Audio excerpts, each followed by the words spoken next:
How to turn off auto update apps on Play Store. This helps you control when apps update and save mobile data. First, open the Google Play Store app on your Android device.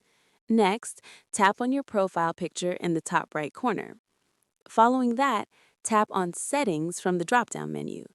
Now, tap on Network Preferences to access data and update settings.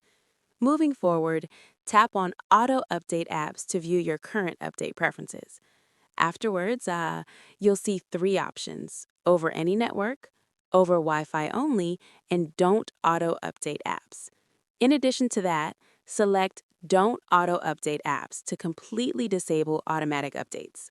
Once selected, tap Done to confirm your choice. Subsequently, your apps will no longer update automatically, and you'll need to manually update them from the Play Store. And that's it.